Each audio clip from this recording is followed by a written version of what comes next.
اللہ کا نام لینے سے انسان اچانک پہنچنے والی مصیبت سے بھی محفوظ رہتا ہے۔ عثمان بن عفان کہتے ہیں، میں نے رسول اللہ صلی اللہ علیہ وسلم سے سنا، آپ فرماتے تھے، جس نے شام کو 3 بار یہ دعا پڑھ لی اسے صبح تک کوئی اچانک مصیبت نہیں آئے گی، کوئی اچانک مصیبت نہیں آئے گی۔ یعنی اس کا مطلب نہیں کہ دوسری آ جائے گی، یعنی ایک دم کسی قسم کی پریشانی اس کو لاحق نہیں ہوگی۔ اور وہ دعا ہے، بسم اللہ الذی لا یضر مع اسمہ شیء فی الارض ولا فی السماء وہو السمیع العلیم۔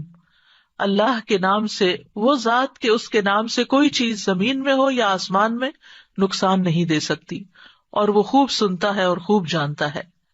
اور جس نے صبح کے وقت یہ دعا پڑھ لی اسے شام تک کوئی اچانک مصیبت نہیں آئے گی، اور جب شام کو کوئی پڑھ لے تو صبح تک اس کو پریشانی نہیں ہوگی۔ اسی طرح اگر انسان بسم اللہ نہیں پڑھتا تو یاد رکھیے کہ بسم اللہ نہ پڑھنے کا نقصان یہ ہے، ابن عباس کہتے ہیں کہ ابلیس نے اللہ تعالیٰ سے کہا کہ تو نے اپنی ساری مخلوق کا رزق واضح کر دیا ہے، میرا رزق کس میں ہے؟ تو اللہ تعالیٰ نے فرمایا، ہر اس چیز میں جس پر میرا نام نہ لیا جائے۔ تو گویا جس چیز پر ہم اللہ کا نام نہیں لیتے وہ رزق پھر شیطان کے حصے میں چلا جاتا ہے، گویا ہم اپنے دشمن ہی کو فیڈ کرتے ہیں۔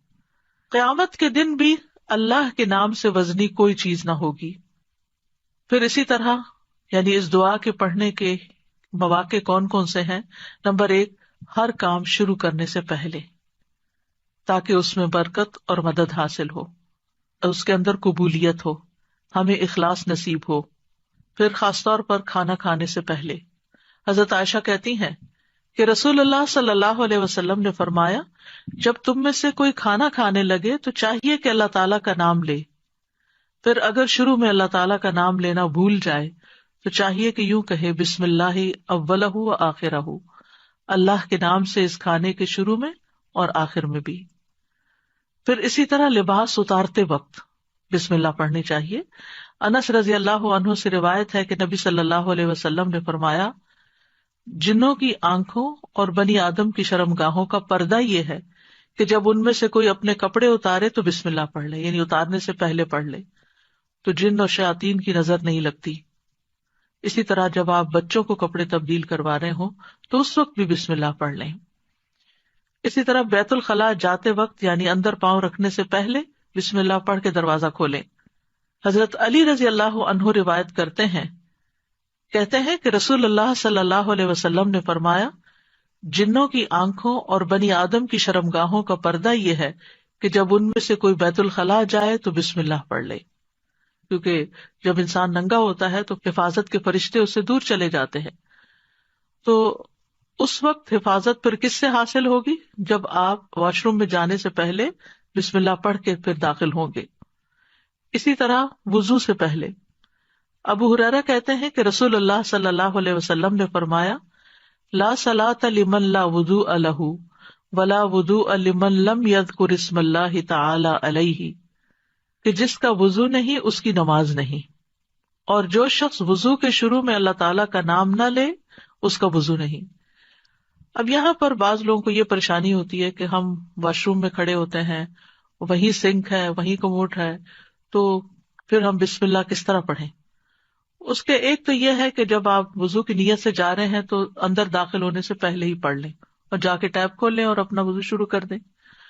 دوسرا یہ ہے کہ آپ دل میں پڑھ لیں، لیکن اگر کوئی بھول گیا ہے تو جس وقت یاد آئے یعنی وضو کے دوران اس وقت بھی پڑھ سکتا ہے۔ پھر اسی طرح پڑھنا ہی بھول گیا تو اس کا کیا مطلب وضو ہوا ہی نہیں سرے سے، یا پھر یہ کہ اس کی اگر وضو نہیں ہوا تو کیا نماز ہی نہیں ہوئی؟ نہیں، اس کا مطلب یہ کہ اس کا وضو کامل نہیں ہوا۔ یہاں علماء نے اس کا مطلب یہ کیا ہے کہ اس کے وضو میں نقص رہ گیا، وضو ہو جائے گا، نماز ہو جائے گی، لیکن وہ جو برکت حاصل ہونی تھی یا زیادہ ثواب ملنا تھا اس سے انسان محروم ہو جاتا ہے۔ پھر اسی طرح یہ ہے کہ قرآن مجید کی قرأت سے پہلے بسم اللہ پڑھنی چاہیے۔ قتادہ سے روایت ہے، وہ کہتے ہیں کہ انس رضی اللہ عنہ سے سوال کیا گیا کہ نبی صلی اللہ علیہ وسلم کی قرأت کیسی تھی، تو انہوں نے بیان کیا کہ آپ صلی اللہ علیہ وسلم کھینچ کر پڑھتے تھے۔ پھر آپ نے بسم اللہ الرحمن الرحیم کو پڑھا، یعنی بسم اللہ الرحمن الرحیم، یعنی مد کے ساتھ پڑھتے تھے، الرحمن کو اور رحیم کو بھی کھینچ کر تلاوت کرتے تھے.